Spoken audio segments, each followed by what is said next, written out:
So I have lived with Starlink for almost 2 years. I was one of the first people inside the beta, and if you're here right now, chances are you're trying to figure out whether or not I'm happy with the service and how it performs. Hello, hello, hello!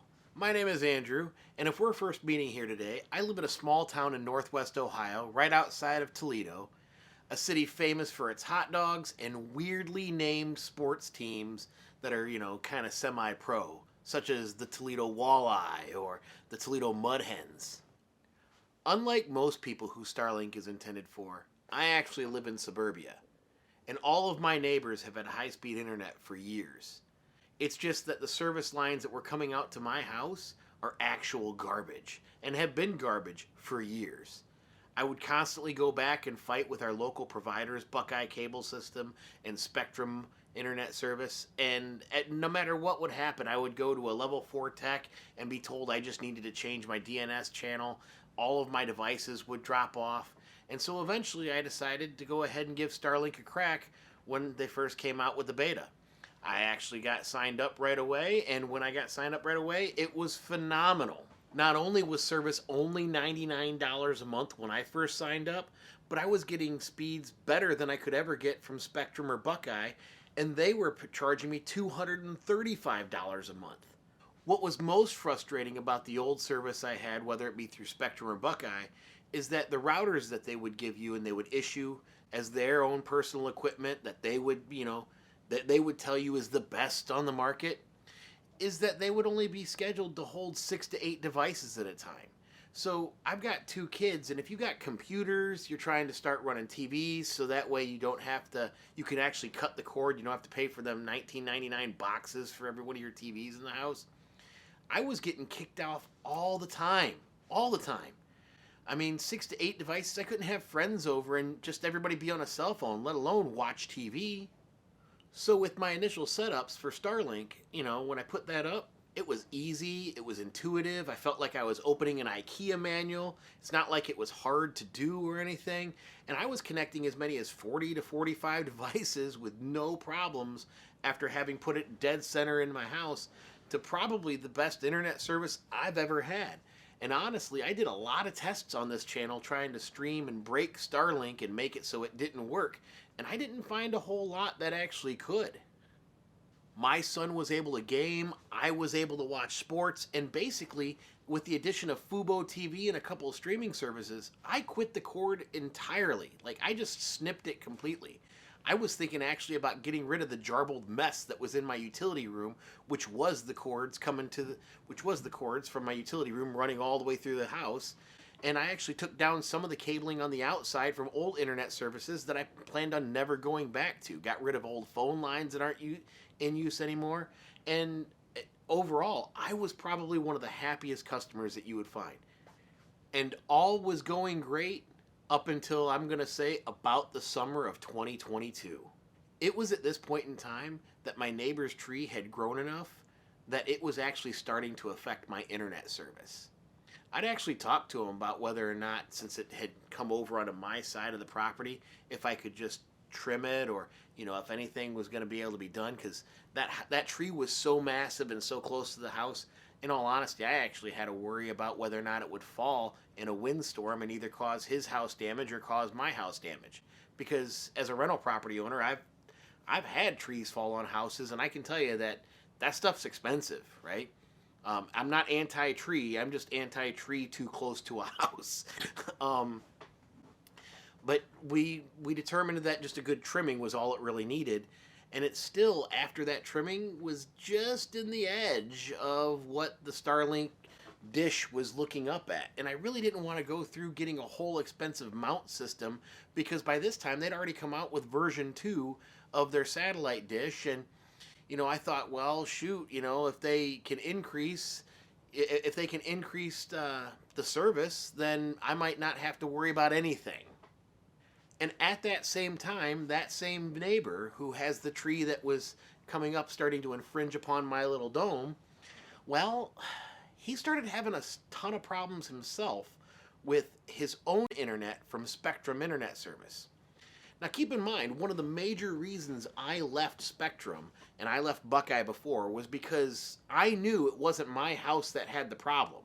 It was always their service lines coming in. Like, you could directly connect to the line from the outside of the house and put the modem right there, hook the router right there, and you would know you were still getting junk service, and they would not fix it. They continued to blame it on me just resetting modems, resetting routers, and there's nothing more frustrating than calling up in the middle of the freaking night and you're trying to get your service back, or calling up when you're trying to get your service back for a football game, and all they tell you is to turn on the equipment. That, like, nothing is more frustrating when you're on the phone and they're just, can you please power it off? Like, it drives you bonkers. Well, this frustrated him for quite a few weeks, and he had techs there consistently at his house. And by the time it was done, let's just say the man's got more. He can be angrier than I can. He goes up the chain higher than I did. He didn't just get to the level 4 service techs. He got corporate's number, and he got people from corporate down involved at his house. And it was to the point where they would leave, and he would call them back in the middle, and they started calling him when there would be service outages in the area. Because, like, he really got on him hardcore. And what they found out in the back, it was interesting, is they found a whole section of the wire that had been, it had been chewed through by a squirrel on the outside. And the problem with that is my house is the very last line in the run of houses from that cabling. His house is the second to last one. So because the squirrel had basically gnawed through a section of the line, right? It wasn't all the way through, but it was gnawed through a section of it. It had created intermittent interference in his house and at my house. And once they found that, I mean, it took them probably 3-4 weeks to actually go out and check their own infrastructure, right? But once they found that and they ran the new cabling, oh man, he could do nothing but talk about how awesome his internet service was and what great deal he was getting. So now I'm on the exact opposite of the bragging of the internet, right? I'm sitting back in rain, and now I can't say that during the rain Starlink's ever necessarily been horrible, right? It's been pretty decent. But weather, he wouldn't have any issues in the rain, and I would have issues in the rain. And then you'd get over to where you had what speed you're pulling, and he's pulling 3, 4, 5 times the speed of what I'm pulling. And the other part about it that was kind of frustrating is during this period of time, Starlink decided to raise their prices to $110 a month, which meant now I was actually paying more than he was paying for internet service, which was kind of what the reverse was to begin with. And one of the other things that we haven't talked about is during this period of time, I actually built an entire wood shop out and back. I got a 12 by 16 wood shop, and my Starlink internet service doesn't really get all the way out there. It gets to like the first 5 feet of that space, and then it dies. And it's not like my service was bad, but when you're talking your maximum speed at the center point of where the router's at was, call it, 180 to 200 megabytes a second. By the time I'm pulling out to my wood shop, I'm getting like 7 megabytes a second. I'm getting like 1 megabyte upload. I really don't have usable internet, which means I'm forced to either run a Cat 6 cable all the way out there and still live with it, or I got to find another solution. So one of the solutions I looked into was actually building a mesh network for my house.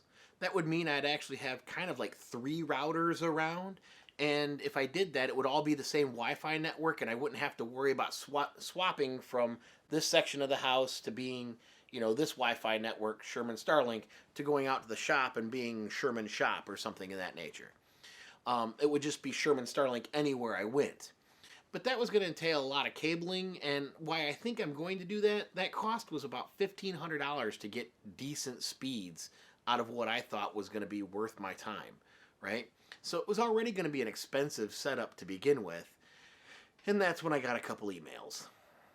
So the first email I got was Starlink informing me that they were going to start throttling download speeds once I reached 1 terabyte of download every single month.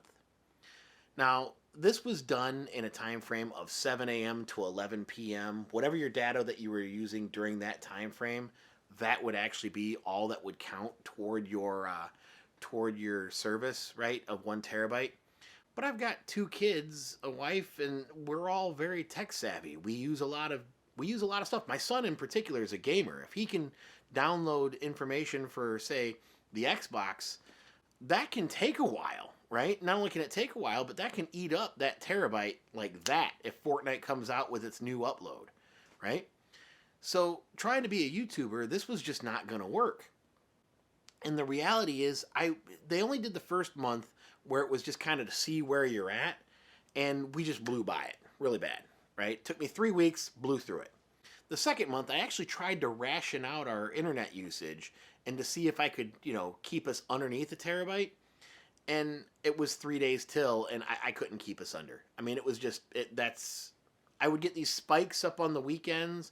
I would get when high usage when the kids were not at school. It would just blow out my max out of the water. And I wasn't even publishing YouTube videos at this time. So keep in mind, I'm going to be dealing with throttled speeds in the future while I'm trying to publish YouTube videos.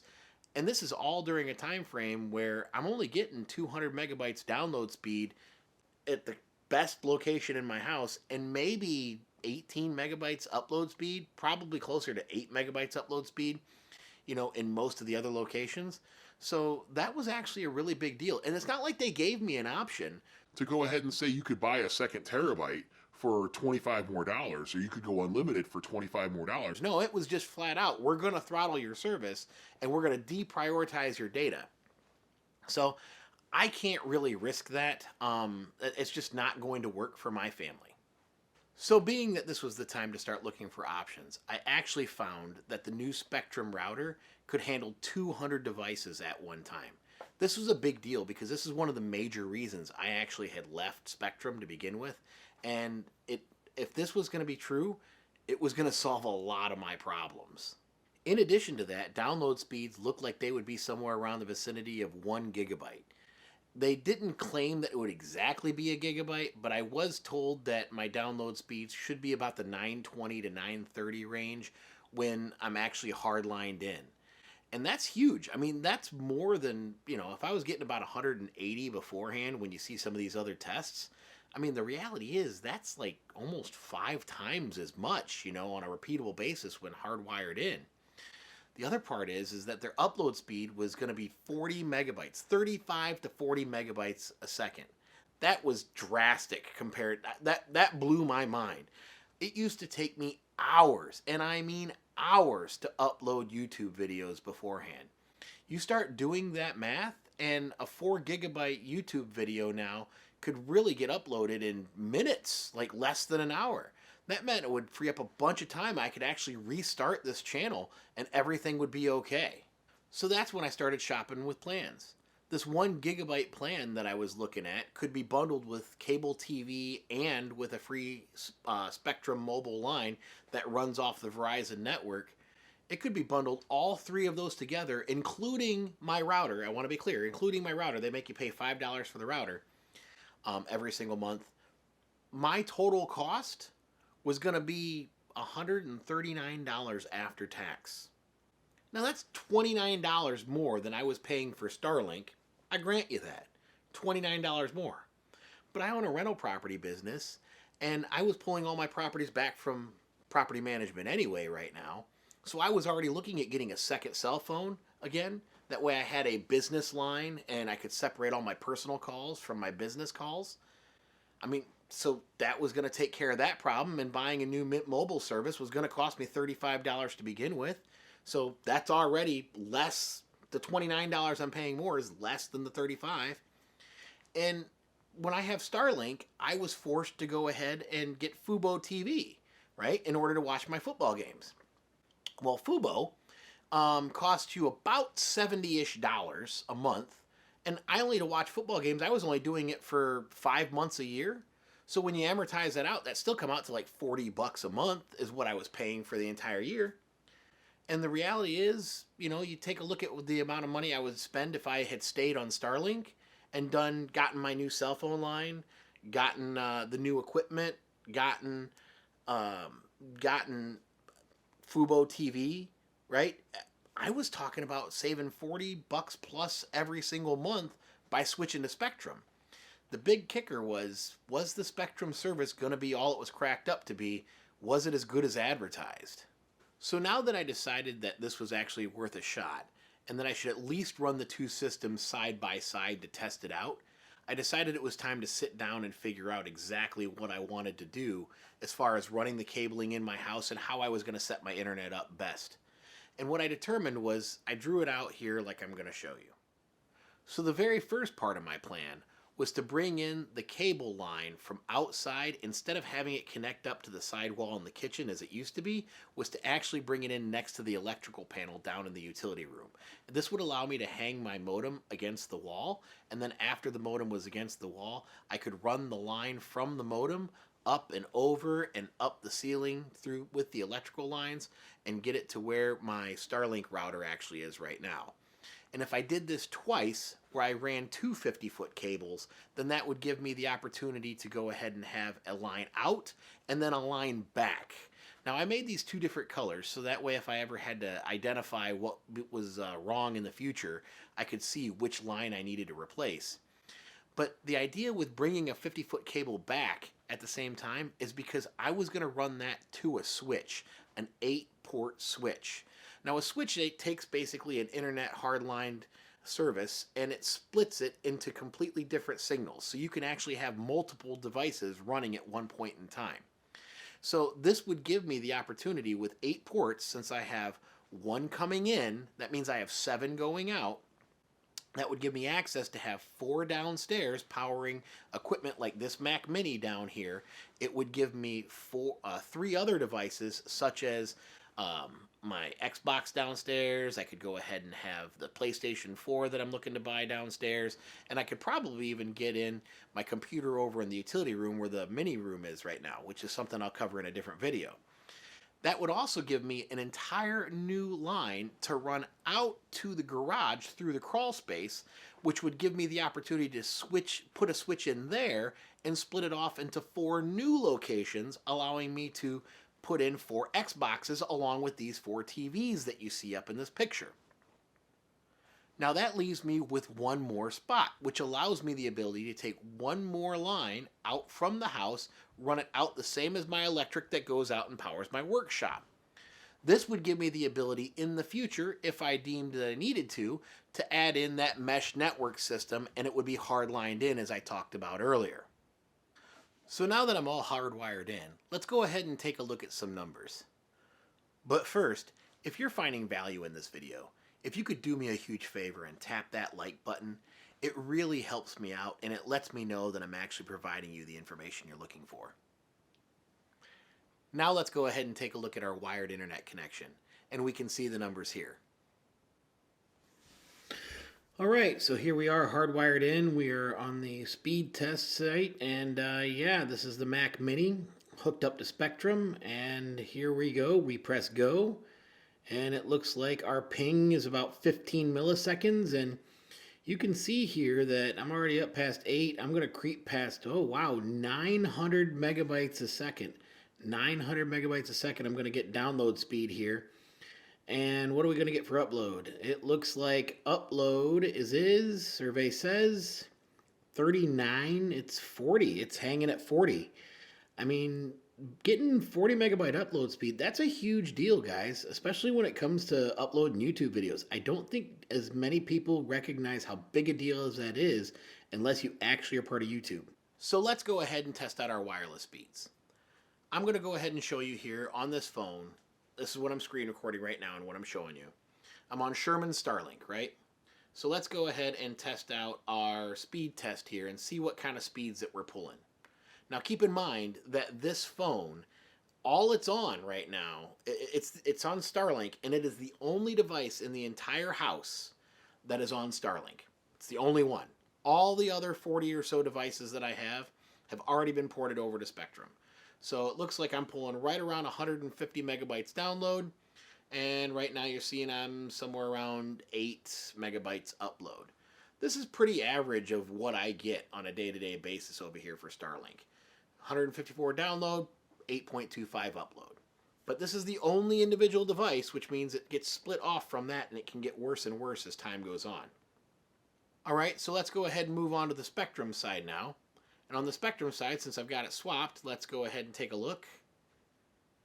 And I am connecting 14 millisecond ping, and I'm well into the 300s. It looks like I may creep past the 4s.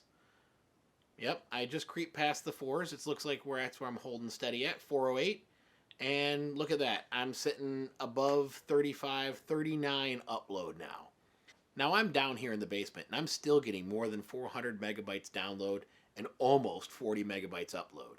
So, I mean, I'm getting pretty darn tootin' good service. So now one of the other things I really wanted to show you quickly is the fact that when you're on Starlink, you don't have localized hubs. This is something that actually was a bigger problem than I thought it was going to be. And that is, over the course of the last 2 years, it has always thought that I'm living in Chicago.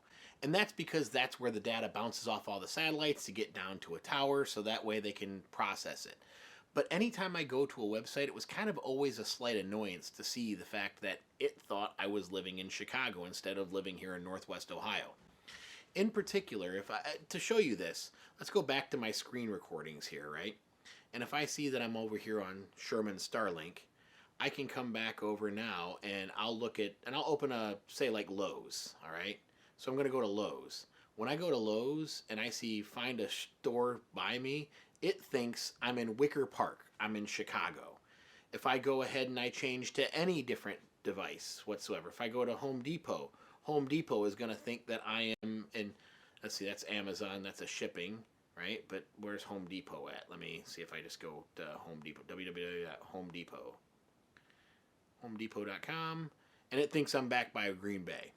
Now, why is this important? This is actually important because when you have Fubo TV has something called the Home Network, all right? Which tells it how many TV devices you can have on the Home Network and you can watch at one point in time. So it allows me 10 devices at the Home Network at one point in time. But the problem is since it thinks I'm in Chicago, it can't identify anything in my house as being the Home Network. That means that I can't watch more than one TV on Fubo at all in my location. Now, I just built a gar bar, and there's 4 TVs in that gar bar, and I'm going to go ahead and show you now that those 4 TVs, if I try to connect them up through Starlink and I hook up to Fubo, it won't recognize that they are part of my home network, and it will say they're in Chicago, so they will all click over to thinking that I'm living somewhere else and I'm not able to use that many TV devices. Well, switching to Spectrum and hardlining everything in, or even just running off the Wi-Fi, I don't have that problem. It can all be set to the home network. It recognizes I'm in 43566, and that problem is 100% gone. So all in all, I think Spectrum is going to be a win. Now, this leaves me with a couple of questions. Most notably, can I just pause my Starlink service? And 2, can I transfer my Starlink service? And one of the reasons I might consider to transfer is because I own rental properties, and it would be great to go ahead and take my Starlink out to a rental property, pop it up on the top, and then just use that service to, say, run my Ring doorbells and such that are there, so I actually have some measure of security at the rental properties. Turns out the answer to that question, and both questions, is a big old fat resounding no. So with those big questions being a big fat resounding no, then that means that the equipment that I have is pretty much going to be worthless. That, and let's be real, I'm not going to be one of the cool kids anymore with the highest tech over in my house.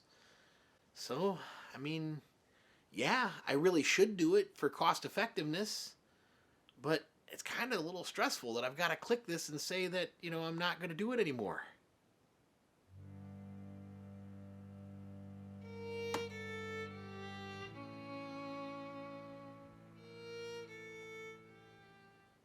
So yeah, it wasn't much of a decision after you add up costs, speeds, and practicality.